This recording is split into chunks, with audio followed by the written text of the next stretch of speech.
Columbia Workshop, under the direction of William N. Robeson, presents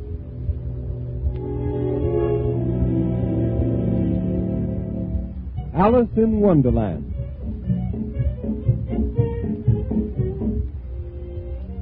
The Columbia Workshop tonight essays a new type of experimentation with this, the first part of its dramatization of Lewis Carroll's classic, Alice's Adventures in Wonderland. The music, which has been specially written for the broadcast by Lee Stevens and Paul Starrett, will function not only as radio music usually does in setting scenes and moods, but will also suggest various sound effects. Mr. Robeson, guest director, who adapted and is directing this production, and Irving Reis, the permanent director of the workshop, would like to know what you, the listener, thinks about it. The Columbia Workshop presents Alice in Wonderland. Alice in Wonderland, a fairy story of the 19th century, a bit of gossamer flimsy, a fantasy for children. Alice, a fairy story people with human beings, animals that talk like men.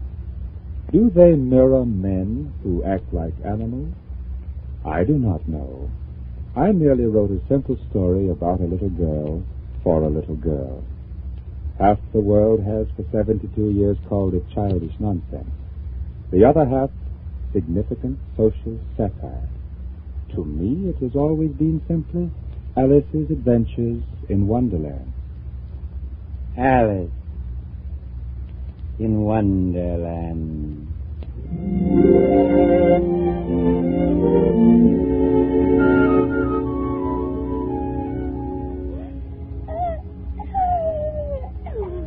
Alice, don't fidget so. I beg your pardon, sister, but it is so very dull today. Isn't it tea time yet? Not quite.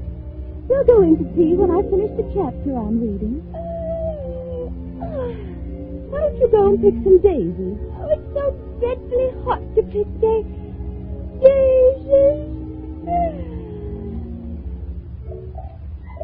Sister, look, down there in the grass, a white rabbit. Mm-hmm. Sister, he has a waistcoat on, and look, he's taking a watch out of it. Oh, Alice, what nonsense. Oh, dear, I shall be late. Sister, did you hear that? Hear what? The rabbit. He looked at his watch, and then he spoke. Oh, Alice, your imagination. Alice, come back here. Where do you go? I've got to see the rabbit again, sister. Oh, dear. He just popped into that hole under the hedge. But it's such a very large rabbit hole. Perhaps I could squeeze through.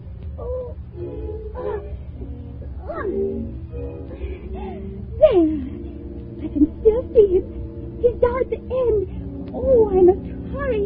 I'm falling. I'm falling. Falling down what seems to be a very deep well. Either the well was very deep, or she fell very slowly, for she had plenty of time to look about her and notice that the sides of the well were filled with cupboards and bookshelves. After such a fall as this, I shall think nothing of tumbling downstairs. Why, I wouldn't say anything about it, even if I fell off the top of the house. Which is very likely true. Down, down. Alice became very drowsy, and she had almost fallen asleep when... Oh, gracious, I've landed. I ought to be hurt, but I don't seem to be. Now, where is the white rabbit? Oh, there he goes. Oh, my ears are whistling. Oh, make it getting. He's turned the corner of the passage. Oh, I mustn't lose him. But when Alice turned the corner, the rabbit was no longer to be seen.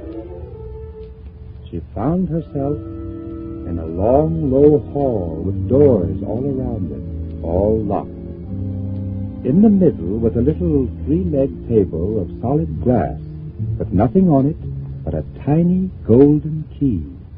Alice tried the key in the various doors of the hall, but either the locks are too large or the key is too small. Now she sees a little door about 15 inches high. She tries the little golden key in the lock, and it fits. Alice is opening the door. Now she is kneeling to look through the passage. It leads to a lovely garden, but she can't even get her head through the doorway. And even if my head would go through, it would be of very little use without my shoulders. Oh, how I wish I could shut up like a telescope. I think I could if I only knew how to begin. Alice is returning to the table now. She's looking for another key, or perhaps a book of rules for shutting people up like telescopes. She doesn't find either, but there is a little bottle there. Which certainly wasn't here before. Around the neck of the bottle is a paper label with the words, "Drink me," beautifully printed on it in large letters. Drink me. No. I look first and see whether it's marked poison. But the bottle was not marked poison, so Alice ventured to taste it. And finding it very nice, It has, in fact, a sort of mixed flavor of cherry tart, custard, pineapple, roast turkey, toffee, and hot buttered toast. she very soon finished it off. What a curious feeling. I must be shutting up like a telescope. She is shrinking. She is now only 10 inches high. She's about the size to go through the door into the lovely garden now. She's a little nervous, though, afraid she might shrink too far. It might end, you know, in my going out altogether like a candle. I wonder what I should be like then. Fortunately, nothing more happened. But alas for poor Alice. She had left the little golden key on the table, and though she could see it quite plainly through the glass, she was now much too small to reach it. Soon her eye fell on a little glass box that was lying under the table. She opened it and found in it a very small cake on which the words, "Eat me," were beautifully marked in currants. Well, I'll eat it, and if it makes me grow larger, I can reach the key. And if it makes me grow smaller, I can creep under the door. So either way, I'll get into the garden, and I don't care much which happens. Which way? Which way? She's holding her hand on the top of her head to feel which way she is growing. Curiouser and curiouser. She is so surprised she quite forgets to speak good English. Now I'm opening up like the largest telescope that ever was. Her head strikes against the roof of the hall. She is now more than 9 feet high. She takes up the little golden key and hurries off to the garden door. Poor Alice. It was as much as she could do, lying down on one side to look into the garden with one eye. But to get through the little door was more hopeless than ever. She sat down and began to cry again.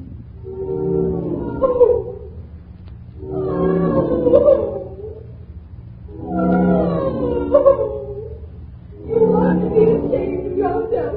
A great big girl like you. She might well say this. To go on crying this way.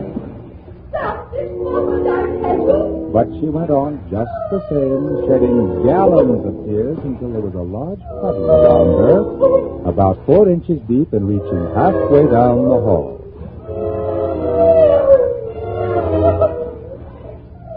After a time, she heard a little pattering of feet in the distance, and she hastily dried her eyes as the white rabbit returned, this time splendidly dressed with a pair of white kid gloves in one hand and a large fan in the other. He came trotting along in a great hurry, muttering to himself as he came. Oh, the Duchess. Oh, won't you be savage if I kept her waiting? If you please, sir. Oh, my ears are whistling. Sir, you dropped your glass in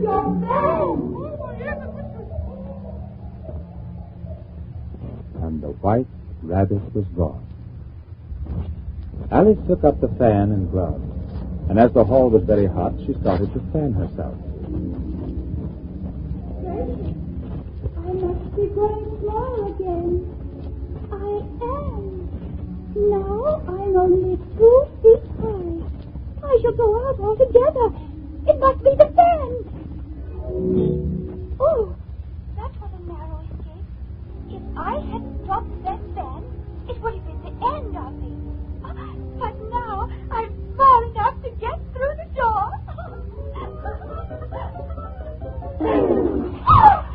And Alice finds herself up to her chin in salt water, swimming around in the pool of the tears she had wept when she was 9 feet high. I wish I hadn't cried so much. I shall be punished for it now, I suppose, by being drowned in my own tears. That would be a queer thing, to be sure. However, everything is queer today.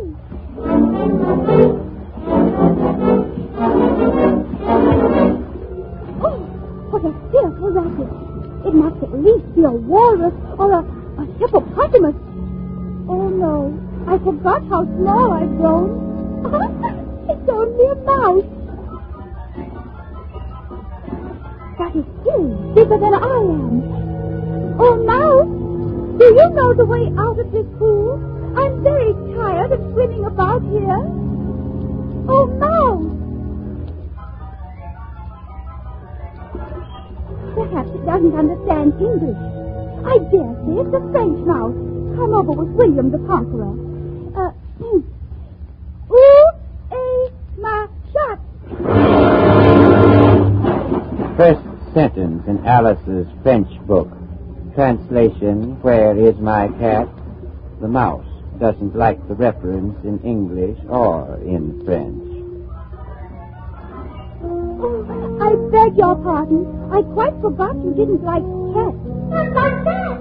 But would you like cats if you were me? Well, perhaps not. But I do wish I could show you our cat, Dinah. She's such a capital one for catching mice. Oh, I do beg your pardon. We won't talk about her anymore, if you'd rather not. Indeed. And then I would talk on such a subject. Our family always hated cats. Nasty, long, vulgar things. So let me never again. I won't indeed. I promise. Oh, very well, then. Let us go to the shore. And I'll tell you my history, and you'll understand why it is that I hate. It was high time to go, for the pool was getting quite crowded with the birds and animals that had fallen into it.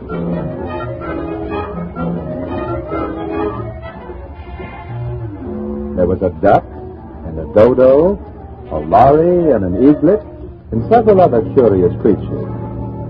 Alice led the way, and the whole party swam ashore.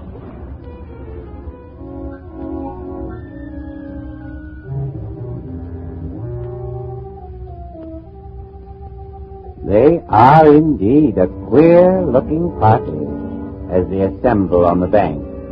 The birds with draggled feathers, the animals with their fur clinging closely to them, and all dripping wet and cross and uncomfortable.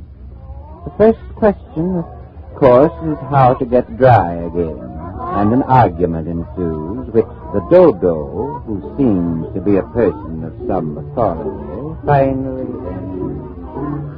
Quiet, all of you. If you really want to get dry, then the best way is caucus race. What is a caucus race? Why, the only way to explain it is to do it. And as you might like to try the thing yourself some winter day, I will tell you how the dodo managed it. First, it marked out a race course in sort of a circle. Though it said the exact shape didn't matter. And then everybody was placed along the course here and there. There was no 1, 2, 3 and away, but they began running when they liked and left off when they liked, so that it was not easy to know when the race was over. However, when they had been running half an hour or so, the dodo suddenly called out, The race is over. But who is that? How are we to know? Just a minute. Just a minute. Let me think. Everybody has won, and all must have prizes. Prizes? But who is the gift for prizes? She, of course. Me? Yes, you.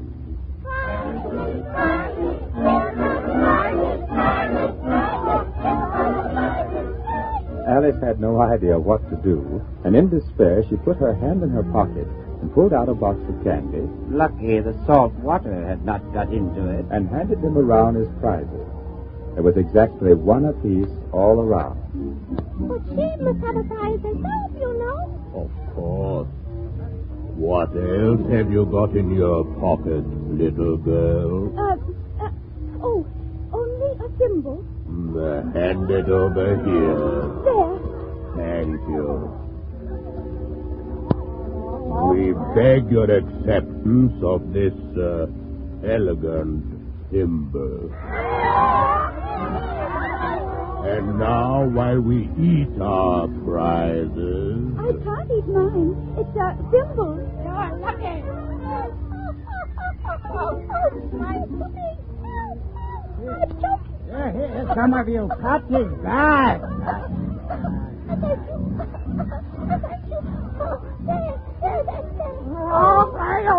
I can't taste mine. It's too small.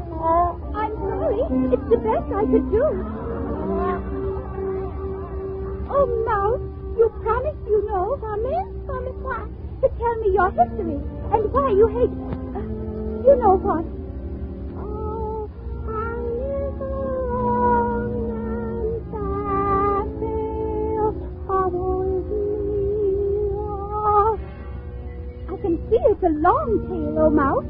But why is it sad? You insult me by talking such nonsense. Oh, I really meant nothing.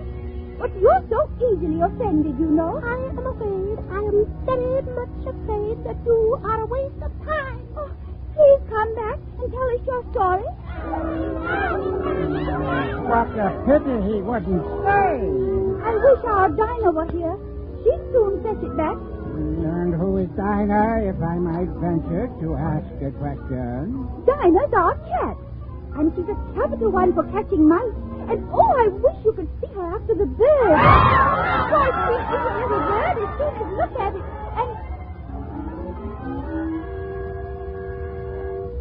oh, I wish I hadn't mentioned Dinah.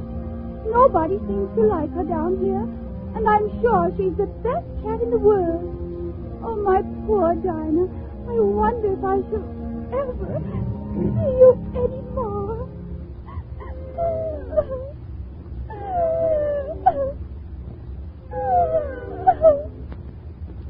There's no sort of use in crying about it. I shall never get out of here unless I set about growing to my right size again. But the great question is how? Suddenly, Alice noticed a large mushroom growing near her about the same height as herself. And on top of it, a large blue caterpillar was sitting with his arms folded, quietly smoking a long hookah.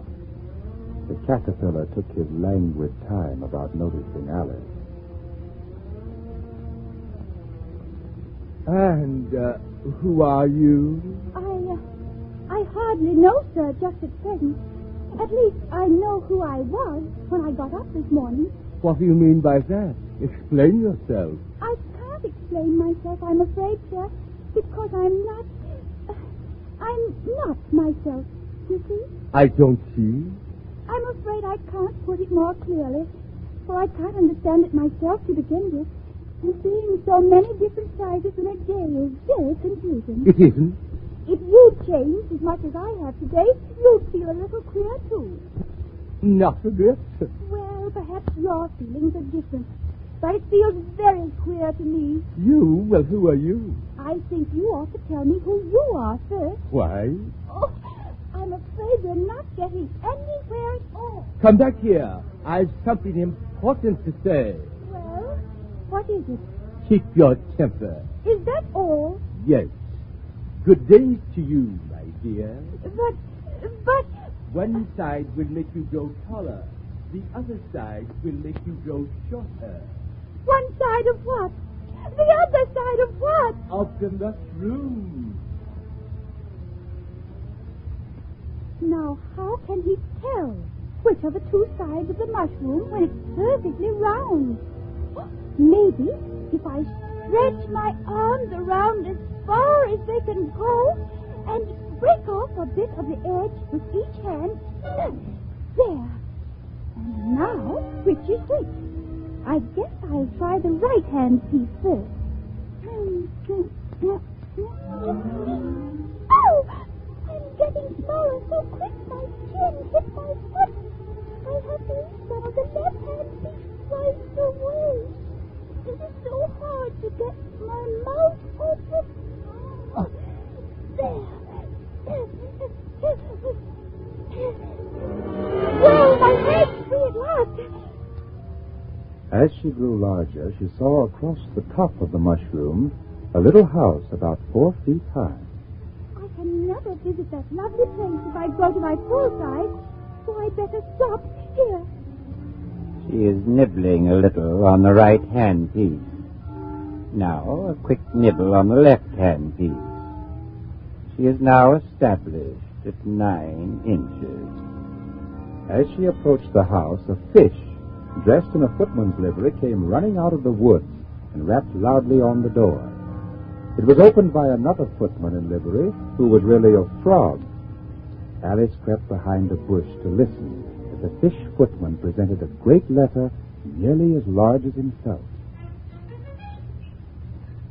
For the Duchess, an invitation from the Queen to play croquet. From the Queen, an invitation for the Duchess to play croquet. They both bowed, and the curls of their white wigs got entangled together. Alice laughed so much at this that she had to run back into the woods for fear of their hearing her. And when she peeped out, the fish footman was gone, and the frog footman was sitting on the ground near the door, staring stupidly up to the sky. Alice went up to the door and knocked. There's no sort of use in knocking, and that for 2 reasons. First, because I'm on the same side of the door as you are. And second, because they're making so much noise inside that no one could possibly hear you. Please, then, how am I to get in? There might be some sense in your knocking if we have the door between us. For instance, if you were inside, you might knock, and I might let you out, you know. But how am I to get in? I shall sit here till tomorrow, or the next day, maybe. How am I to get in? Are you to get in at all? That's the first question, you know. It's really dreadful the way all you creatures argue. It's enough to drive one crazy. I shall sit here on and off for days and days. But what have I to do? Anything you like. Then I'll go in anyway. The door leads into a large kitchen. It is full of smoke. The Duchess is sitting on a 3-legged stool, nursing a baby. The cook is stirring a large cauldron of soup, and she throws pepper into it by the shaker bowl. A large cat is lying on the hearth, grinning from ear to ear. He doesn't sneeze. Neither does the cook, but everyone else does. Please, would you tell me why your cat grins like that? It's a treasure cat, and that's why. Pig! Were you speaking to me? No, I was speaking to this brat. Oh. Rock for you! Take that! What are you throwing the pots and pans at the baby for? That happens every afternoon at 4 o'clock. Oh, please mind what you're doing, Cook. Be careful, too. Oh, there goes his precious little nose. Roughly to your little boy. Oh, and beat him when he sneezes. He only does it to annoy because he knows it sneezes. Here, you may nurse it a bit if you like. Catch! Please, I I must go and get ready to play croquet with the queen. Take that, you fool! Mr. If I don't take this child away with me, they're sure to kill it in a day or two. It would really be committing murder to leave it behind.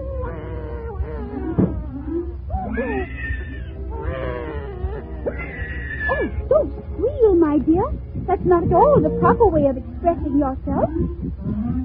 If you're going to turn into a pig, my dear, I'll have nothing more to do with you. Mind now. Now, what am I going to do when I get this creature home?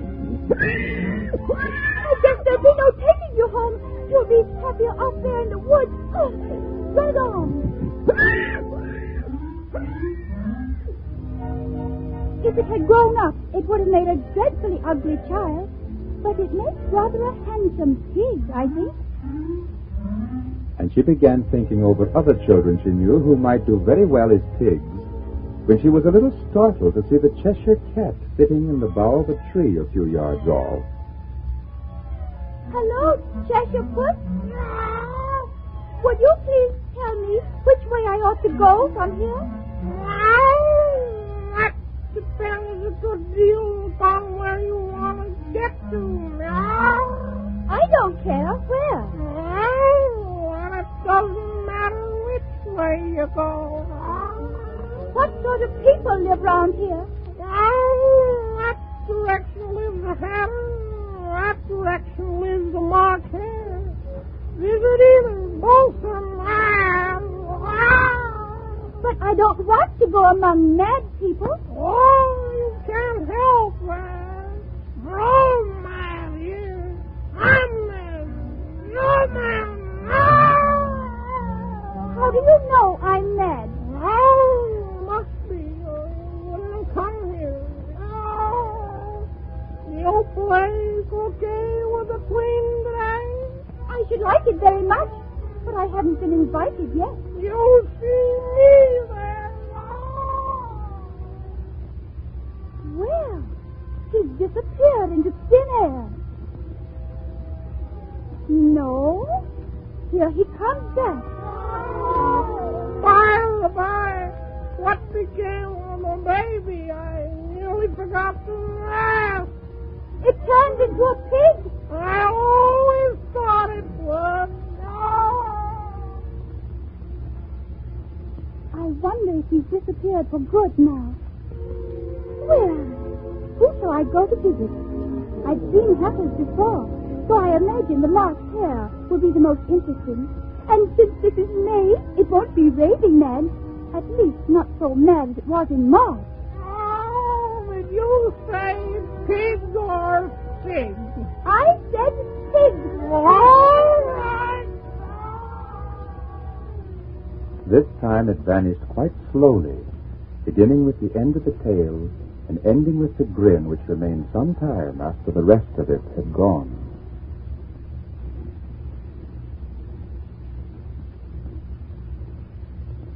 So ends the first half of the Columbia Workshop dramatization of Alice in Wonderland.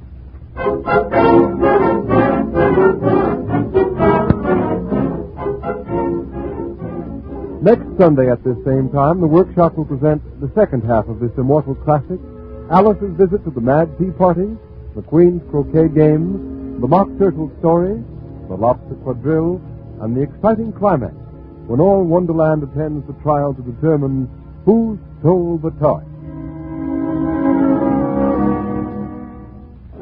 The Columbia Workshop radio version of Alice in Wonderland has been adapted and directed by William N. Robeson.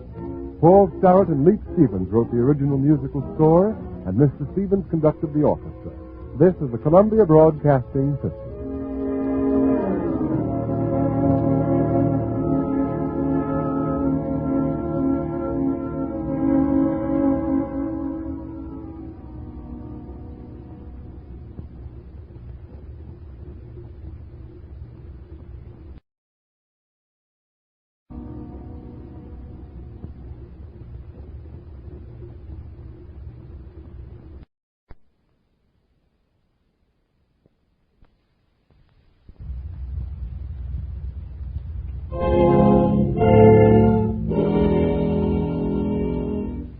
Columbia Workshop, under the direction of William N. Robeson, presents Alice in Wonderland.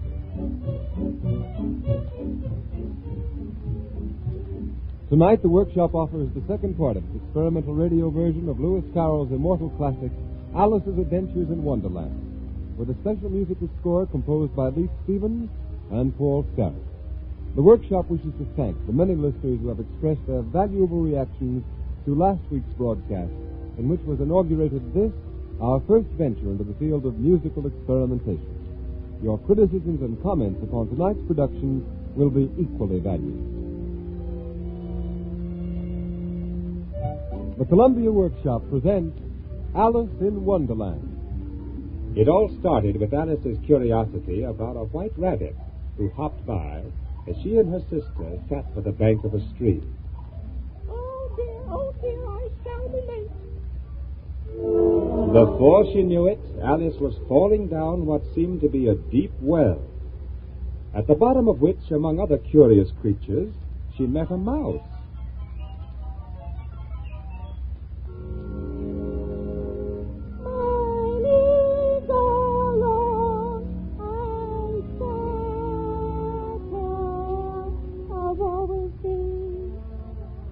And a caterpillar. Keep your temper. Outside a little house in the middle of a wood, she encountered a frog dressed in the livery of a footman. I shall sit here on and off for days and days. And inside the little house, a sneezing baby, a cook, and a very ugly duchess. Speak roughly to your little boy and beat him when he sneezes. She had rescued the sneezing baby from the fury of the cook, only to have the baby turn into a pig, and a moment later a Cheshire cat had faded into existence on a limb above her.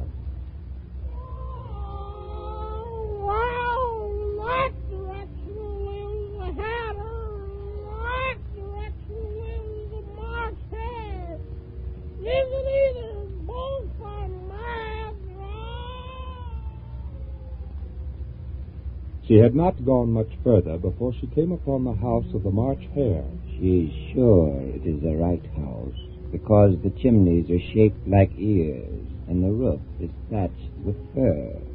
There was a table set out under a tree in front of the house, and the March Hare and the Hatter were having tea at it.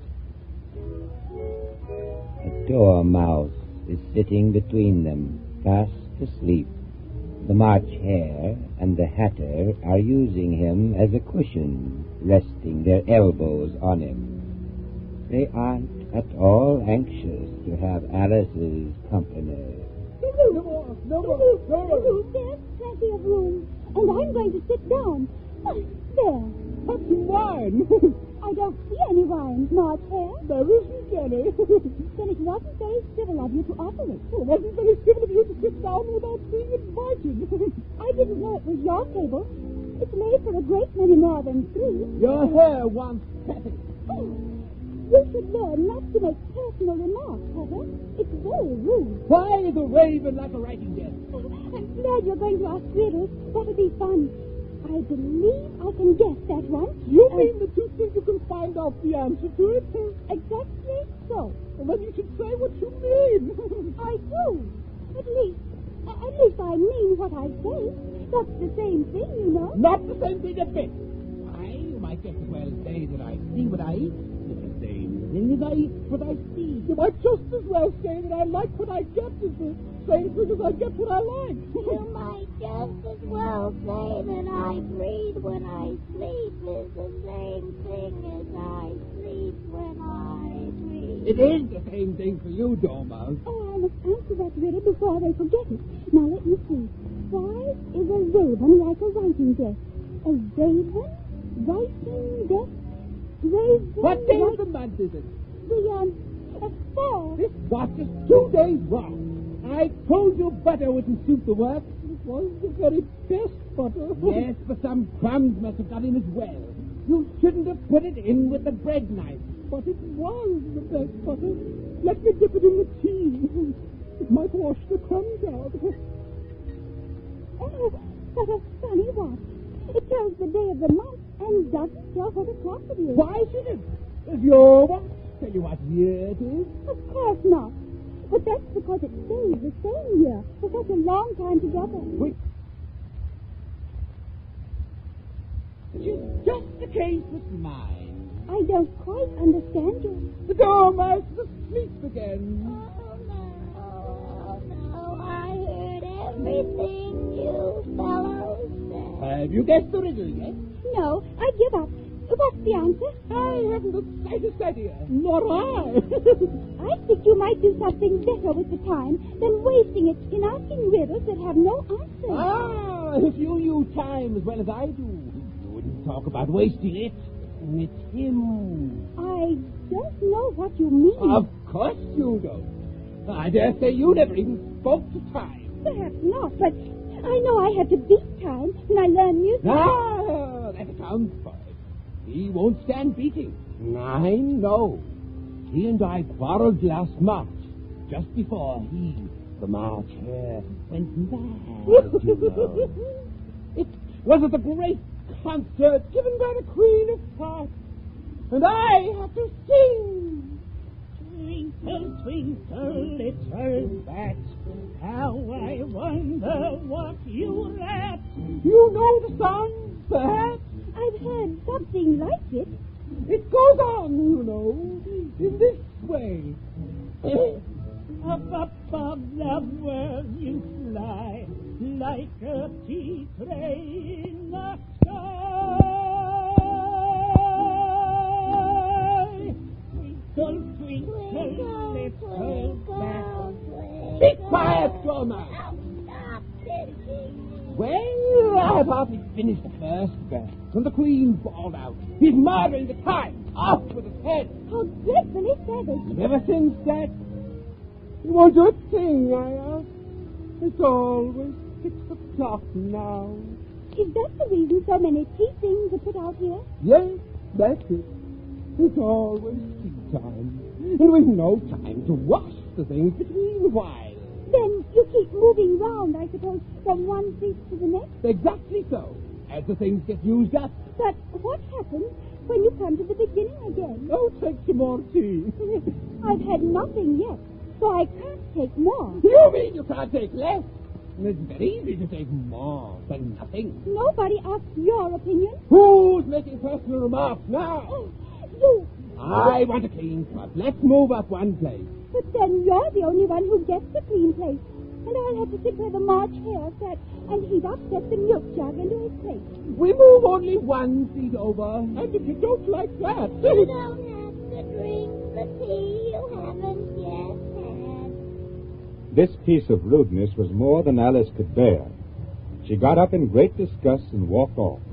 The Dormouse fell asleep instantly, and neither of the others took the least notice of her going. For they are now trying to shove the Dormouse into the teapot. As Alice wandered on through the wood, she came suddenly upon a tree with a little door leading right into it. She was not in the least surprised, for she had come to expect anything in Wonderland. So she quickly opened the door and entered, to find herself at last among the bright flower beds and the cool fountains of a beautiful garden. The one she had first seen through the little door in the hall. She had scarcely time to look about her when she heard the sounds of a procession approaching. It was the royal entourage of the King and Queen of Hearts, accompanied by their guests, the kings and queens of diamonds, spades, and clubs, with their soldiers and courtiers.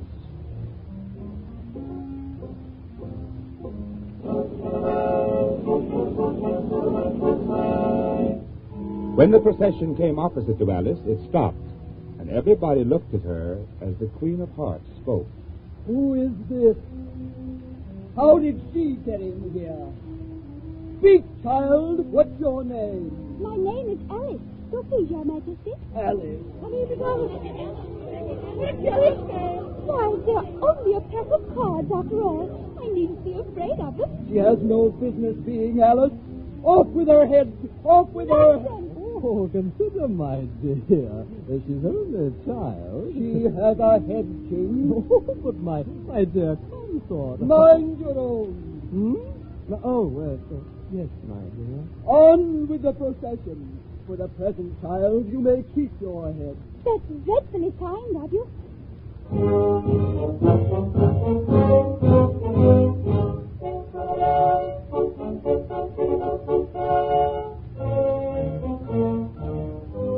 The procession continued to the fountains in the center of the garden, while Alice looked about her vainly for some way of escape, but the Queen kept constantly by her side. Have you seen the mock turtle yet? No. I don't even know what a mock turtle is. It's the thing mock turtle suit is made from. I never saw one or heard of one. Come on, then, and he shall tell you his story.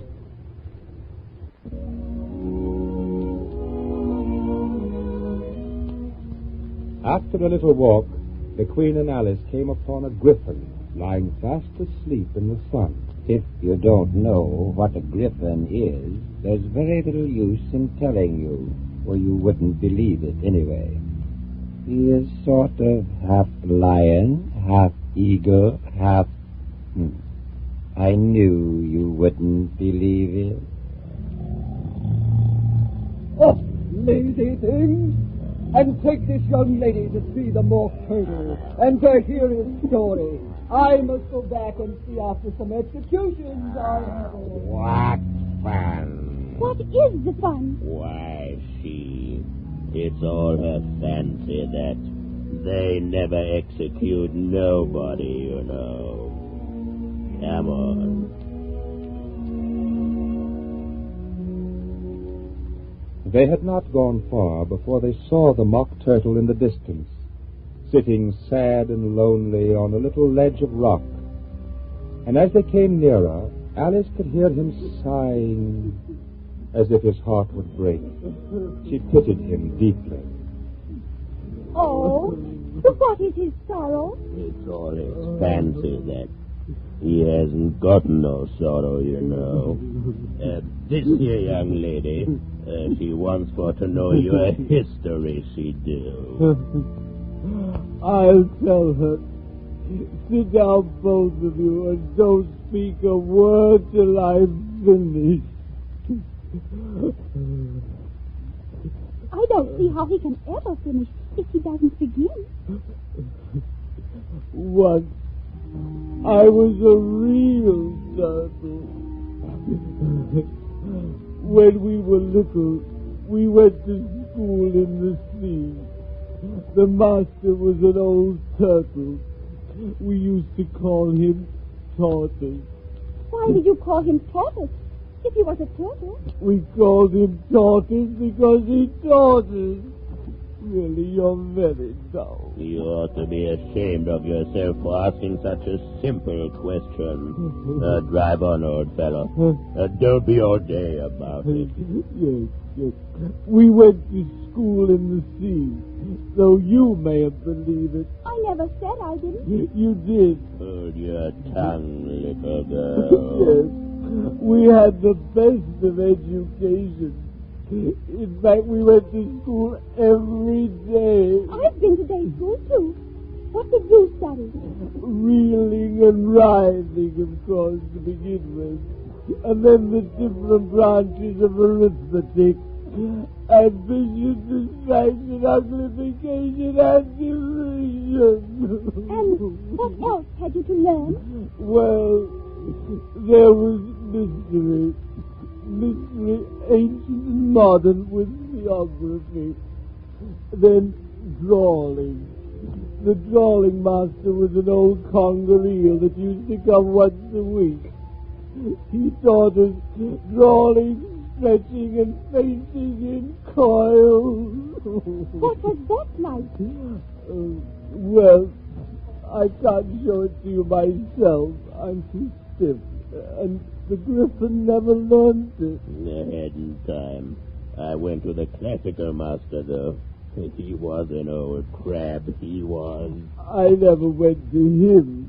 He taught laughing and grieving. Oh, he did. And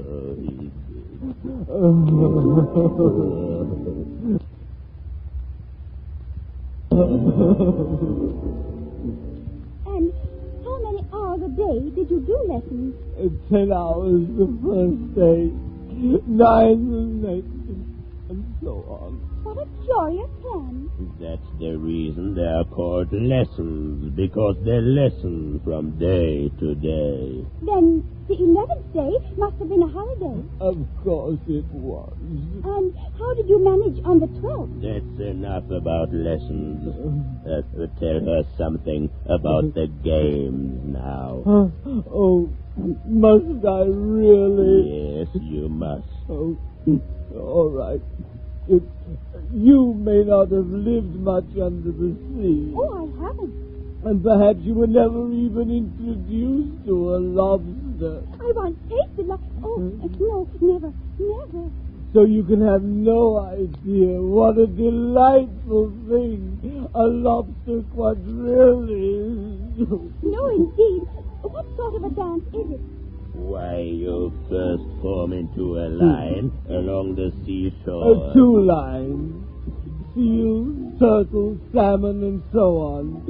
Then, when you've cleared all the jellyfish out of the way... That generally takes some time. You advance twice. Each with a lobster as a partner. Of course.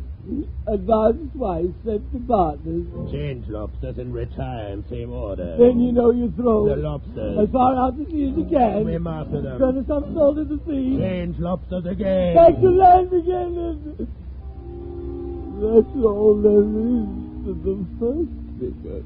It must be a very pretty dance. Yes. Would you like to see a little of it? Oh, very much indeed. Oh, come, let's try the first figure, Griffin. We can do it without the lobsters, you know. Which shall sing? You sing. I've forgotten the words. So they began solemnly dancing around and round Alice, every now and then treading on her toes when they passed too close, and waving their forepaws to mark the time while the mock turtle sang. Walk a little faster, instead of waiting to a snail. There's a porpoise close behind us, and he's treading on my tail. See how eagerly the lobsters and the turtles all advance. They are waiting on the shingle. Will you come and join the dance? Will you, won't you, will you, won't you, will you join the dance? Will you, won't you, will you, won't you, will you join the dance?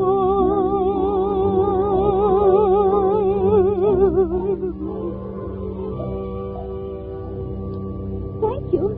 It's a very interesting dance to watch, and I do so like that curious song about the fighting. But if I'd been he, I'd have said to the porpoise, keep back, please. We don't want you with us. They were obliged to have him with them. No wise fish would go anywhere without a porpoise. Wouldn't it really? Of course not. Why, if a fish came to me and told me he was going on a journey, I should say, with what purpose? Oh, don't you mean purpose? I mean what I say. Shall we try another figure of the lobster quadrille? Or would you like the mock turtle to sing you another song? Oh, a song, please. If the mock turtle would be so kind. No accounting for tastes. Sing her turtle soup, will you, old fella? Beautiful soup, so rich and green, waiting in a hot tureen. Who for such days? Come on, Time to go to the trial. What trial? Come on. Come on. And the Gryphon grabbed Alice by the hand and hurried her off without waiting for the end of the Mock Turtle song. By the time Alice and the Gryphon had arrived at the courtroom, a great crowd had assembled there. All sorts of little birds and beasts, as well as the whole pack of cards. The knaves stood before the court in chains. The White Rabbit, dressed in the livery of a herald, was near the throne where the King and Queen of Hearts were sitting. The king is also the judge, by the way. And as he is wearing his crown over his wig, he does not look at all comfortable. And it certainly isn't becoming. In the very middle of the court, on a table, was a large dish of tarts. It made Alice hungry to look at them. I wish they'd get the trial done and hand round the refreshments. No chance of that. Them tarts is what the trial's all about. What are the jurors writing on their slates for? They can't have anything to put down yet before the trial's begun. They're writing down their names for fear they shall forget them before the end of the trial. Stupid things. Why, they're all writing stupid things on their slates. And look, several of them can't spell it correctly. Silence in the court. Harold, read the accusation. The Queen of Hearts, she made some tarts all on a summer's day. The Knave of Hearts, he stole those tarts and took them quite away. Yes. Consider your verdict, Jory. No, not yet, Your Majesty. There's a great deal to come before that. Oh, all right, then. Call the first witness. First witness, the Hatter, sometimes called Mad. I beg your pardon, Your Majesty, for bringing my tea and bread and butter with me, but I hadn't quite finished when I was sent for. Well, you ought to have finished. When did you begin? 14th of March, I think it was. 15th. Oh, write that down. The jury is writing down all 3 dates on their slates. Now they add them up. And now they're reducing the answer to shillings and pence. Only all the answers are different. Just at this moment, Alice felt a very curious sensation, which she recognized at once. She was beginning to grow again. She decided, however, to remain in the courtroom as long as there was room for her. However, the dormouse who was sitting next to her objected at once. I wish you wouldn't squeeze so. I can hardly breathe. I can't help it. I'm growing. You've got no right to grow here. Don't talk nonsense. You're growing too. Yes, but I grow at a reasonable rate, not in that ridiculous fashion. The Hatter is so nervous under the gaze of the Queen that he shakes himself out of both his shoes. And in his confusion, he bites a large piece out of his teacup instead of his bread and butter. I'm a poor man, Your Majesty. You're a very poor speaker. Well, I may as well have you executed on the spot. I'd rather finish my tea. Oh, yes, you're free. In that case, you may go. Yes, Your Majesty, I'm going. And just take his head off outside. Oh, yes. His head. Call the next witness. What? Me? Yes, you. Well, what do you know about this business, eh? Nothing. Nothing whatever? Nothing whatever. Oh, that's very important. Unimportant, Your Majesty, means important. Unimportant, of course I meant the important, unimportant, but unimportant. Some of the jury write important and some unimportant, but it doesn't really matter. Silence! I read from the rule. Rule 42. All persons more than a mile high to leave the court. I'm not a mile high. Oh, yes, you are. Nearly 2 miles high. See? Well, I shan't go at any rate. Besides, that's not a regular rule. You invented it just now. What? It's the oldest rule in the book. Then it ought to be number 1. Well, consider your verdict. No, there's more evidence to come yet, please, Your Majesty. Oh. This paper has just been picked up. What's in it?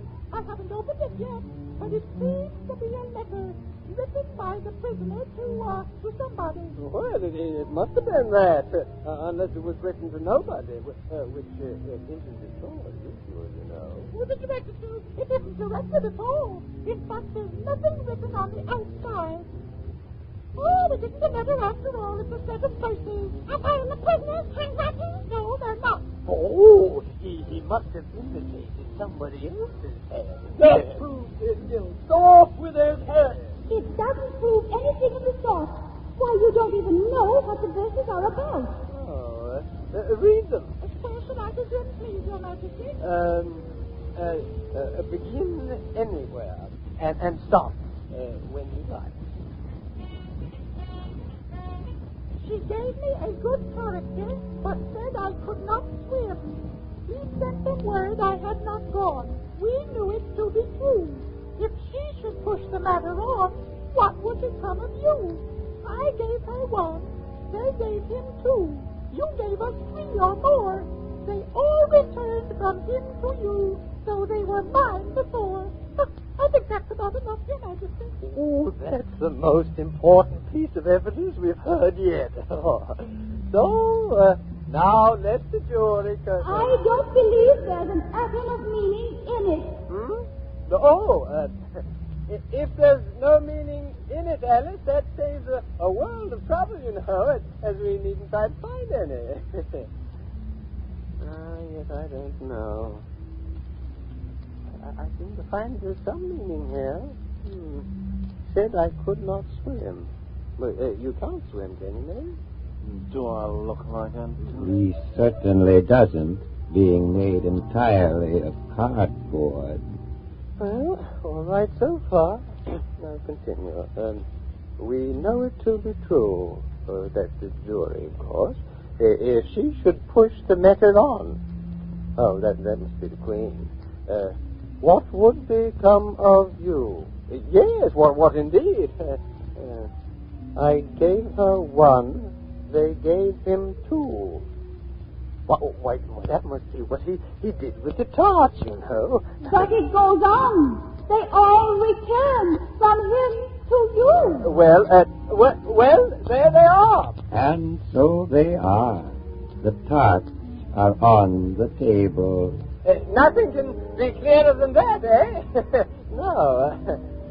Then again, before she had this fit, well, you never had fits, did you, my dear consort? Never. Off with anybody's head. Then the words don't fit you. That's fun. Thank you. Let the jury consider their verdict. No. Sentence first, verdict afterwards. That's a nonsense.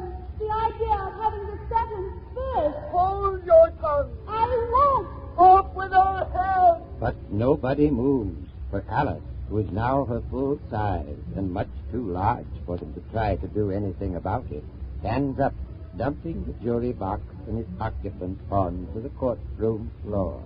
Who cares for you? You're nothing but a pack of cards. At this, the whole pack rose up into the air and came flying down upon her. She gave little screams, half of fright, half of anger, and tried to beat them off.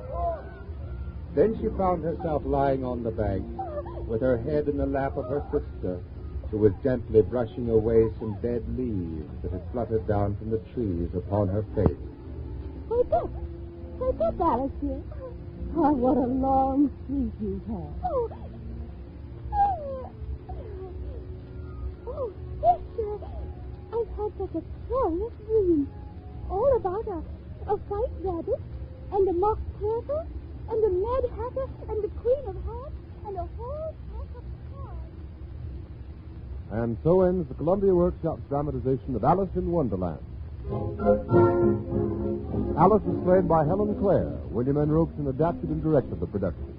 Lee Stevens and Paul Starrett wrote the original musical score, and Mr. Stevens conducted the orchestra. Tune in next week at the same time for another workshop presentation under the direction of Irving Reis. This is the Columbia Broadcasting System.